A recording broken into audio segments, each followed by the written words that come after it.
नमस्कार दोस्तों, पहलवान गुरुदीन ग्रुप ऑफ कॉलेज में आपका स्वागत है। मैं आकाश कुमार आज आपके लिए लेकर आया हूं एक और वीडियो, जिसमें हम बात करेंगे अपराध के तथ्यों के बारे में, जो कि हम पहले बात कर चुके हैं अपराध के तथ्यों की। लेकिन अपराध के तत्व और भी हैं जिनके बारे में हम इस वीडियो में जानेंगे कि अपराध के तत्व आखिर कौन कौन से हैं। तो चलिए दोस्तों, आज की वीडियो हम स्टार्ट करते हैं। भारतीय दंड संहिता 1860 की धारा 76 में यह कहा गया है कि कोई बात अपराध नहीं है जो किसी ऐसे व्यक्ति द्वारा की जाए जो उसे करने के लिए विधि द्वारा आबद्ध हो, या जो तथ्य की भूल के कारण, ना कि विधि की भूल के कारण सद्भावनापूर्वक विश्वास करता हो कि वह उसे करने के लिए विधि द्वारा आबद्ध है।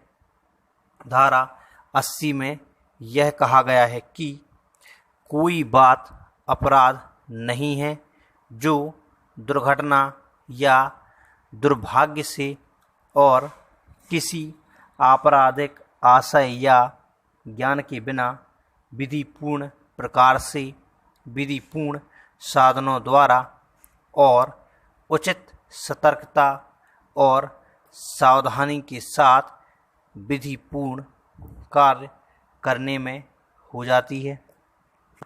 धारा 82 में यह प्रावधान किया गया है कि कोई बात अपराध नहीं है जो 7 वर्ष से कम आयु के शिशु द्वारा की जाती है। अगर कोई शिशु है जो 7 वर्ष से कम आयु का है, अगर वह कोई अपराध करता है तो वह ऐसा किया गया कार्य अपराध की श्रेणी में नहीं माना जाएगा और यह समझा जाएगा कि ऐसे बच्चे की, ऐसे शिशु की समझने और सोचने की क्षमता नहीं है, उसके द्वारा किया गया कार्य अपराध की श्रेणी में नहीं माना जाएगा। बात करते हैं धारा 84 में यह कहा गया है कि कोई बात अपराध नहीं है जो ऐसे व्यक्तियों द्वारा की जाती है जो उसे करते समय चित्त विकृति के कारण उस कार्य की प्रकृति या यह कि जो कुछ वह कर रहा है वह दोषपूर्ण या विधि के प्रतिकूल है जानने में असमर्थ है।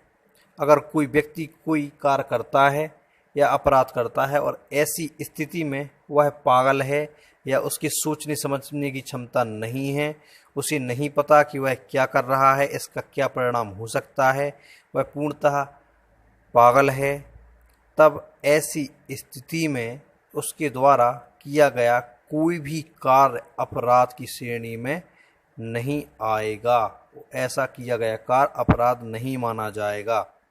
ब्लैकस्टोन के अनुसार विवेक का निर्माण न कर सकने वाली आयु के बालकों को किसी भी आपराधिक विधि के अधीन दंडित नहीं किया जाना चाहिए।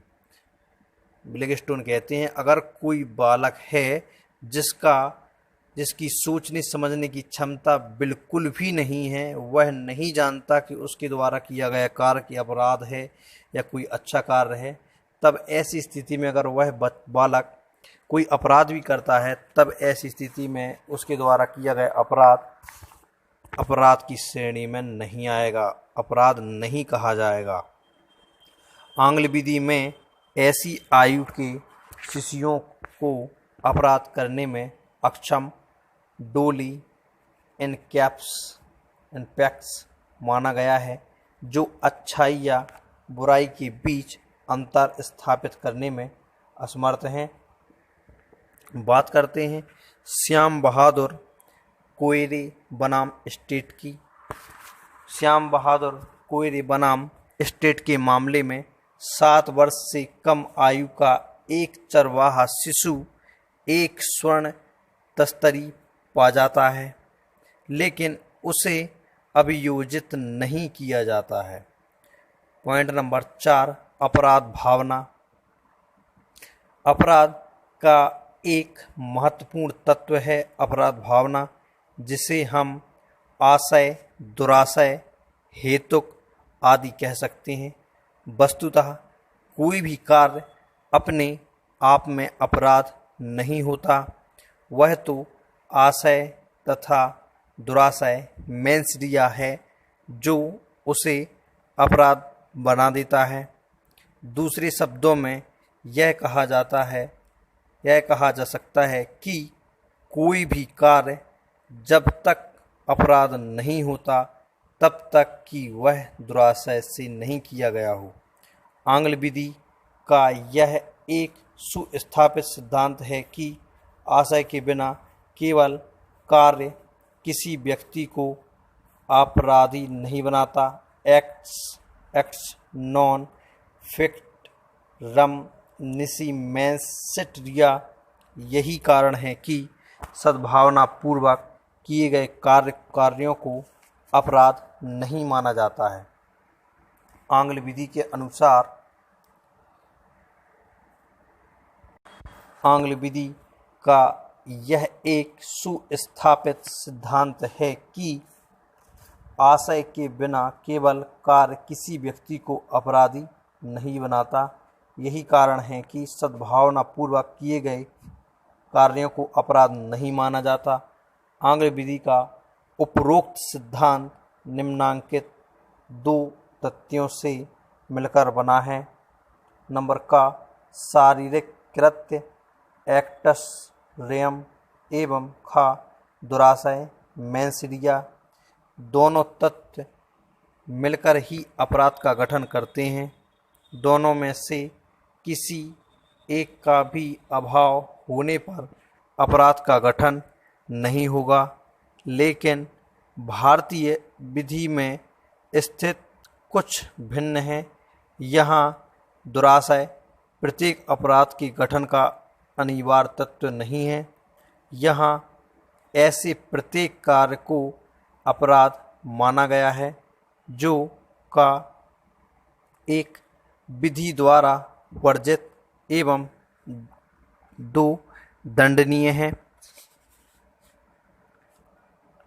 भारतीय दंड संहिता या अन्य दंड विधियों में दुराशय शब्द का कहीं प्रयोग नहीं किया गया है, लेकिन परोक्ष रूप में दुराशय का भावार्थ आया है।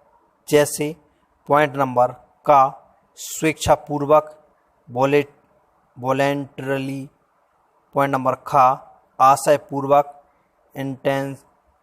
इंटेंशनली, पॉइंट नंबर का कपटपूर्वक, पॉइंट नंबर घा बेईमानीपूर्वक, पॉइंट नंबर अंग कहता है भ्रष्ट रूप से, चा कहता है द्वेष भाव से, नंबर छा कहता है लंपटता से, नंबर जा कहता है उतावलेपन से, नंबर झा कहता है उपेक्षा से आदि। यह सभी दुराशय के ही द्योतक हैं।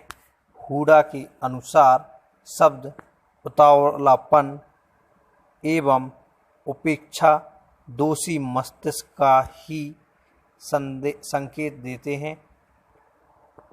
आर हरिप्रसाद बनाम स्टेट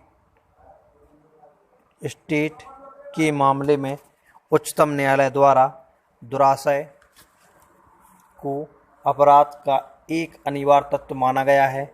स्टेट ऑफ महाराष्ट्र बनाम मेयर हंस जॉर्ज के मामले में उच्च न्यायालय द्वारा यह अभिनिर्धारित किया गया है कि किसी व्यक्ति को किसी अपराध के लिए तब तक दोषी नहीं माना जा सकता जब तक कि उसका मन भी दोषी न रहा हो। भारत में उतावलेपन एवं उपेक्षा से किए जाने वाले कार्यों को गंभीरता से लिया गया है। सम्यक ध्यान एवं सावधानी के बिना किए गए कार्यों को भी अपराध माना गया है। दूसरा, विवाह करने के लिए हिंदू धर्म से इस्लाम धर्म को स्वीकार किया जाना कपट होने से दुर्व्यवहार का अपराध है।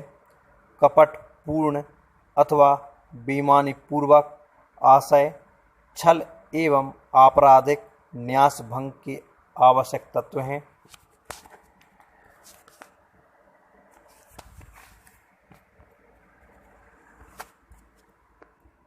Thank you.